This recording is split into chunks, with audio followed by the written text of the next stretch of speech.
Please welcome the Vice President of the United States, Mike Pence.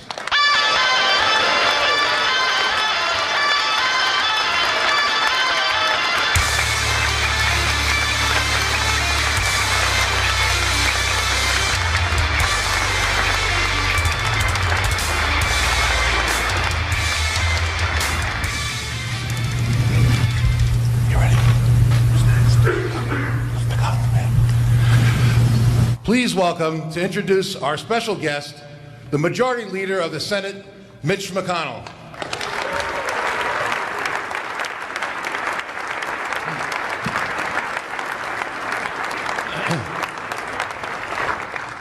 Not many Americans know this, but at the beginning of our country, the presidents were all part of the establishment. For 40 years. From Washington down to John Quincy Adams. And then Andrew Jackson came along. He was the voice of the people. And regular people sent this new president to the Oval Office, to the White House, and he made history by serving 2 terms and changing America. My first visit to our new president, the Oval Office, the other day, I looked up behind his desk, and there was a sculpture of Andrew Jackson. How appropriate. Join me in welcoming the next president who's going to make history and turn America around, Donald Trump.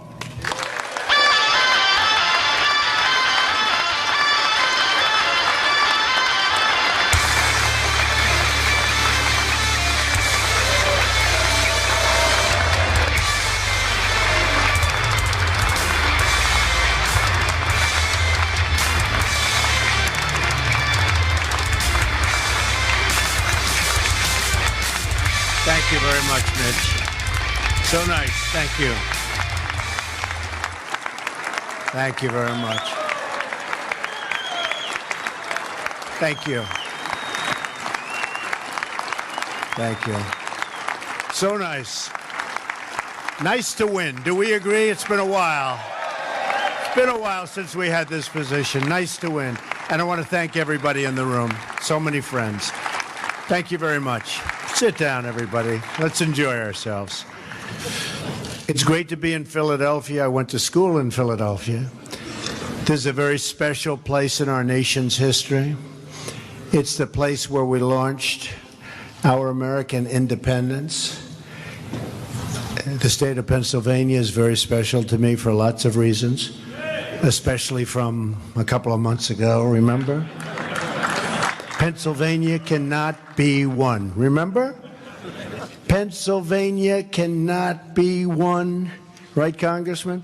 There is no path to victory for Trump in Pennsylvania, except we won. Now, it has been a long time since you guys did this, but it was just a great victory. It was a great evening. It was a great evening, I will tell you. But it sort of started in Pennsylvania. They all said that Pennsylvania was the bride that got away, that it was the state that everybody from the Republican Party that ran in Pennsylvania for 38 years thought they won, except they never won.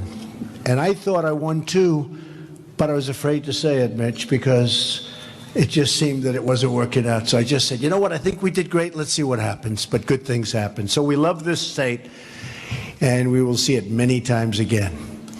Now is the dawn of a new era of American independence, a rededication to the idea that the people are in charge of their own destiny.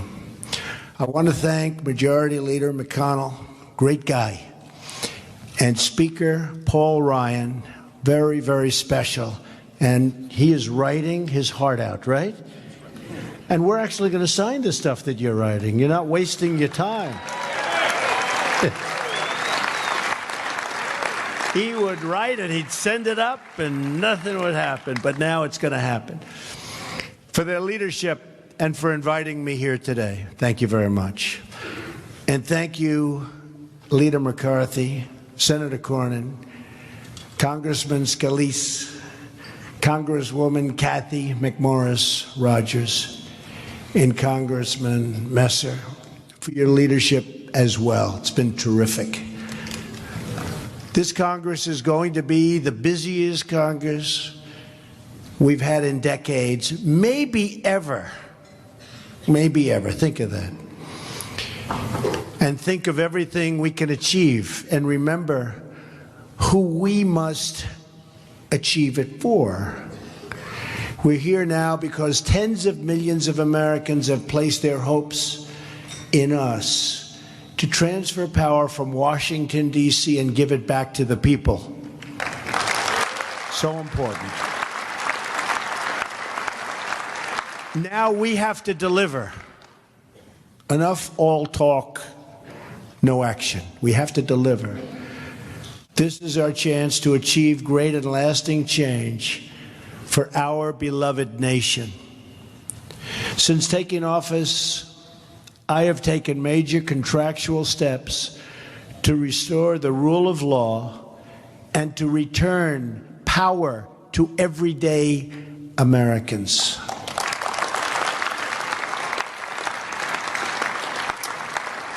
And even though it's only a few days, we've done it in record numbers. We've issued executive orders to build the Keystone and Dakota pipelines.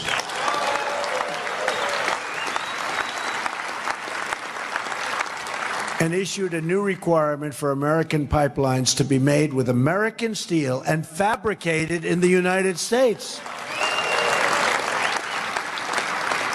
And I was sitting at my desk, and I'm getting ready to sign Keystone and Dakota. I say, where's the pipe coming from? And I won't tell you where, but you wouldn't be happy. I say, why is it we build pipelines and we're not using pipe that's made in our country? I say, let's put that little clause in, like it's a one-sentence clause, but that clause is going to attract a lot of people, and we're going to make that pipe right here in America, okay? If people want to build pipelines on our land, we want the pipe to be manufactured. And not only that, manufactured here, but you will see a level of quality that you're not going to see when they bring pipe from far distances, have to bring it in small chunks and then fabricate it on the land. Give me a break. We can do much better than that, and we're going to do it much better, and it's going to end up costing less money, believe me. We've reinstated the Mexico City policy, a long-standing policy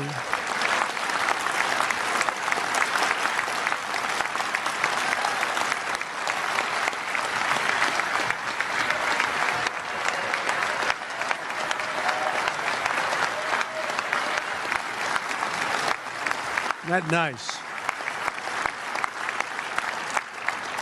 And by the way, on Friday, a lot of people are going to be showing up to Washington, right, Mike?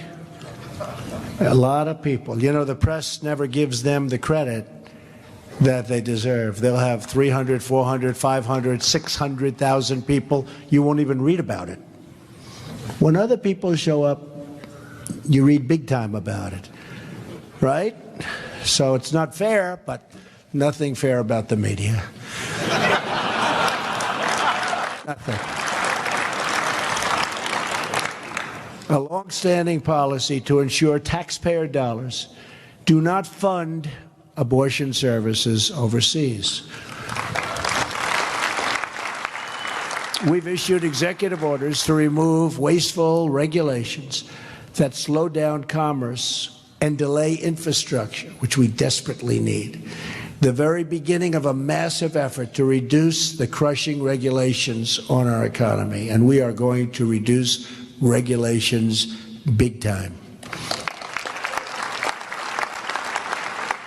We've also withdrawn from the Trans-Pacific Partnership, paving the way for new one-on-one trade deals that protect and defend the American worker. And believe me, we're going to have a lot of trade deals. Mitch, don't worry about it. Just give me a little time. But there'll be one-on-one. There won't be a whole big mash pot. There'll be one-on-one deals, and if that particular country doesn't treat us fairly, we send them a 30-day termination, notice of termination. And then they'll come and say, please don't do that, and we'll negotiate a better deal during that 30-day period. The other way, you can't get out of it. It's like quicksand. Plus, we're going to have very, very strong controls over monetary manipulation and devaluation, which they didn't have in TPP. So this is going to be so much better, and we're already on it.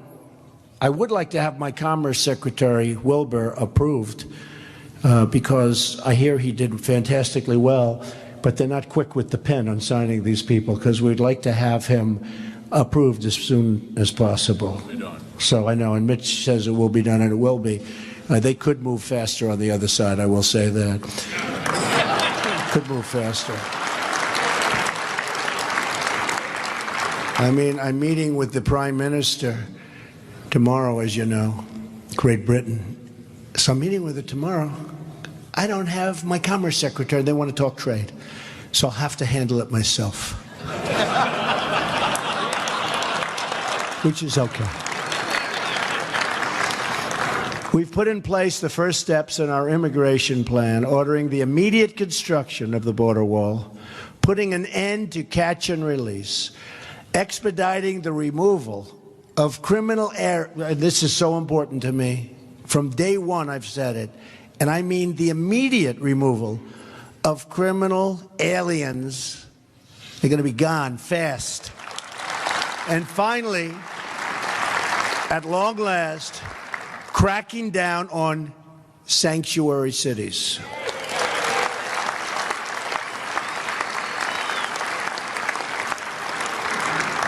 It's time to restore the civil rights of Americans, to protect their jobs, their hopes, and their dreams for a much better future. Congress passed these laws to serve our citizens, and it's about time those laws were properly enforced. They're not enforced. The hour of justice for the American worker has arrived. Border security is a serious, serious national issue and problem. A lack of security poses a substantial threat to the sovereignty and safety of the United States of America and its citizens. Most illegal immigration is coming from our southern border. I've said many times that the American people will not pay for the wall. And I've made that clear to the government of Mexico. NAFTA has been a terrible deal, a total disaster for the United States from its inception, costing us as much as $60 billion a year with Mexico alone in trade deficits. You say, who negotiates these deals?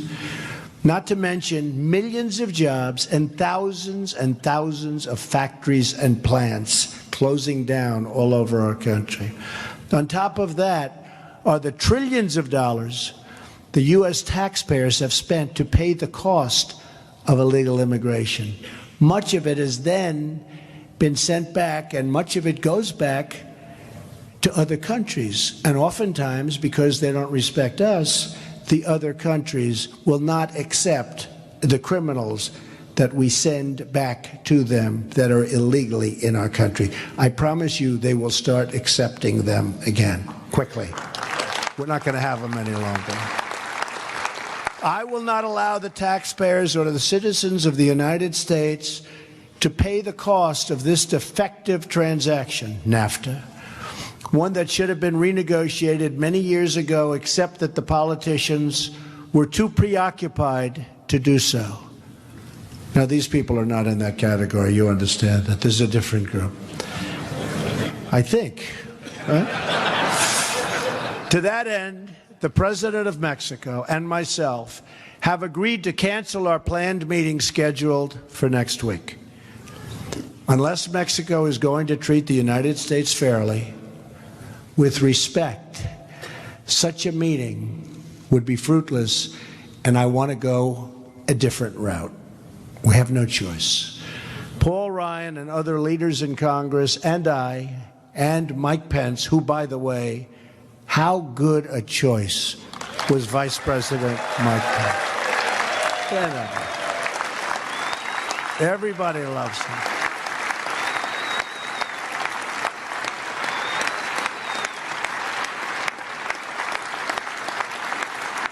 fact, anytime I got myself into a jam early, I haven't been doing this stuff too long, right? But anytime I got myself into a jam, oftentimes they'd say on television, yeah, but look, he picked Mike Pence. So he's got to have something going, right? So Mike really helped me a lot. Well, we're working on a tax reform bill that will reduce our trade deficits, increase American exports, and will generate revenue from Mexico that will pay for the wall if we decide to go that route. It is time that the American people had a president fighting as hard for its citizens as other countries do for theirs. And that's exactly what I am going to do for you. Believe me. Thank you. Thank you. It's time that somebody fought for our country and didn't let anyone take advantage of us anymore. The world has taken advantage of us for many years. Not going to happen anymore. We will have an ambitious legislative agenda as well. Our legislative work starts with repealing and replacing Obamacare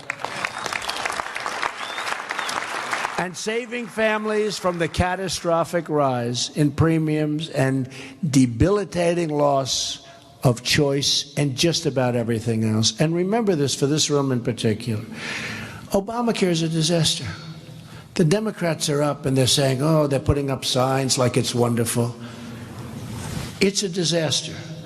I actually talked with Paul and the group about just doing nothing for 2 years, and the Dems would come begging to do something because 17 is going to be catastrophic price increases. Your deductibles are through the roof. You can't use it. You can't use it. And they would come to us, except we have one problem. We have to take care of the American people immediately. So we can't wait. But every time they tell you about Obamacare, we're taking them out of a big jam. Big jam. We're putting ourselves at risk to a certain extent because we're taking it off their platter. But I think, Congressman, I think we have no choice. I think we have no choice. We have to get it going. I'm serious. If we waited 2 years, it's going to explode like you've never seen an explosion. Nobody's going to be able to afford it. It's a disaster. And that's politically what we should do, but we don't want to do that. We want to get something done and get it done right. And by the way, Tom Price is going to do a phenomenal job. I don't know if he's here, but he's going to do a phenomenal job. On my first day in office, I signed an executive order to roll back the burdens of Obamacare and pave the way for real reform, like health savings accounts that empower individuals to choose the customized plan that is truly right for them and have so many choices. Tom Price will soon be leading Health and Human Services. He is a true advocate for patients. He's going to do a phenomenal job. We have no doubt about that. He joins an all-star roster that includes many of your colleagues, Ryan Zinke, Mick Mulvaney. These guys have had a pretty tough time in Congress, too, but they in the Senate, but actually came out very well. Mike Pompeo. Is Mike here? Mike Pompeo, phenomenal guy. And Jeff Sessions. Jeff is a fine person. Jeff was one of my earliest endorsers and never endorsed a presidential candidate before, and he was one of my earliest endorsers, respected by everybody, and did unbelievably in front of committee. Unbelievable. In addition to fixing our health care, we're going to pursue new trade deals that create higher wages and more opportunities for American workers, bringing back those magnificent words, made in the USA. We used to have that. We don't have it anymore. It's going to be America first again. We will create millions of new, good-paying jobs by removing the economic burdens that cripple our ability to compete. At the center of that agenda is bold tax reform that massively lowers taxes for our middle class and for all American businesses. We will also pursue financial reform that will help striving Americans get the credit they need to realize their dreams. Republicans have always been the party of American industry and the American worker. We must embrace that heritage, rebuilding this country with American goods and American labor. And we've started, believe me, over the last couple of months. I don't know, I'd like to say I did about as much as anybody or more in terms of getting industry to start coming back to our country before I took office. But we have a lot of great news with Ford and General Motors and Fiat Chrysler and so many others. We have a lot of great news. Lockheed is adding a lot of different people, a lot of additional people, Boeing. We have a lot of positive things happening, and it's really going to start bursting out. You're going to be seeing it very soon. We want to get our people off of welfare and back to work. So important. It's out of control. It's out of control. And we believe that the world's best country ought to have the world's best infrastructure. It's what our people deserve, and it's what we will ensure they get. Our infrastructure is in serious trouble. We will build new roads and highways and tunnels and airports and railways across the nation. We will fix our existing product before we build anything brand new, however. We have to fix what we have. It's a mess. So we're going to fix it first. The thing I do best in life is build. We will fix it first because we have a lot of things that are in bad shape. And we will rebuild our military and take care of our great veterans.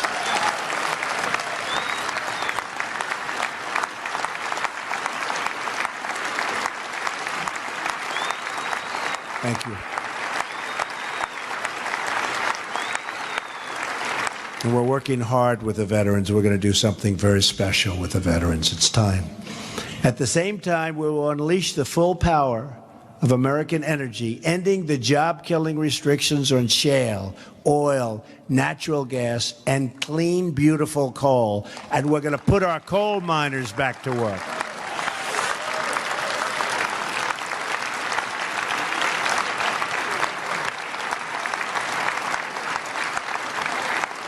Thank you. And we will protect our farmers, our ranchers, our hunters, our anglers, and all who enjoy the outdoors. But to be a rich country, we must also be a safe country. Right now, too many families don't feel secure. Just look at the 30 largest cities. In the last year alone, the murder rate has increased by an estimated 14%. Here in Philadelphia, the murder rate has been steady, just terribly increasing. And then you look at Chicago. What's going on in Chicago? I said the other day, what the hell is going on? Democrats. A lot of truth to it. That is why we will continue to stand with the incredible men and women of law enforcement.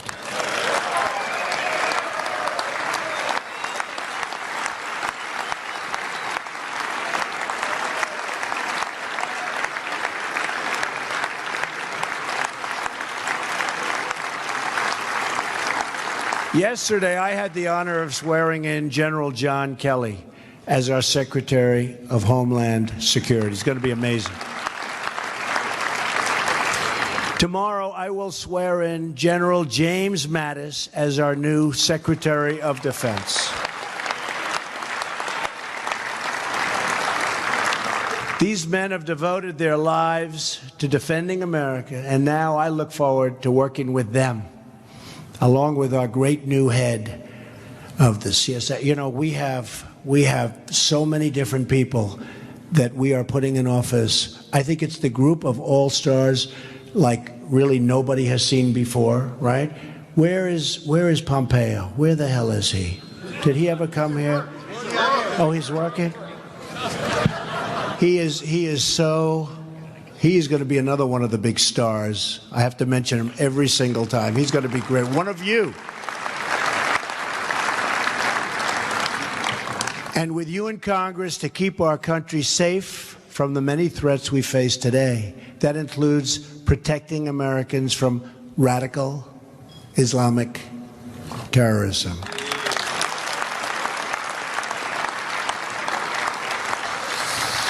We also need to keep the ballot box safe from illegal voting.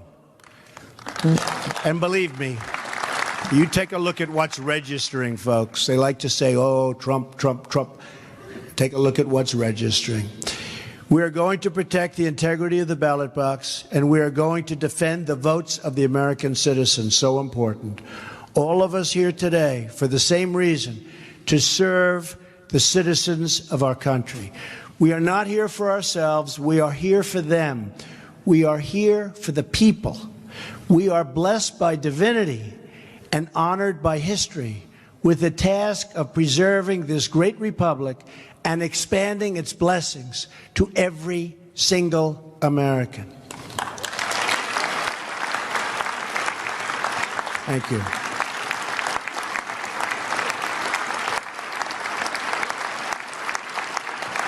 Thank you. All of us are joined in this effort. All of us are bound by duty and bound by God to give our full devotion to this country and its people. That obligation forms the moral foundation of our agenda. That agenda includes a lean, efficient government, appointing Supreme Court justices, so important, who will uphold and defend our Constitution, reducing taxation and regulation, fair trade that creates a level playing field as opposed to what we have right now, and fostering respect for our country and its flag. We are now only at the beginning of this incredible journey together. I am honored to be your partner in this amazing quest. I am privileged to stand with you shoulder to shoulder as we work every single day to make America great again. Thank you, God bless you, and God bless America. It's a great honor to be here. Thank you very much. Thank you.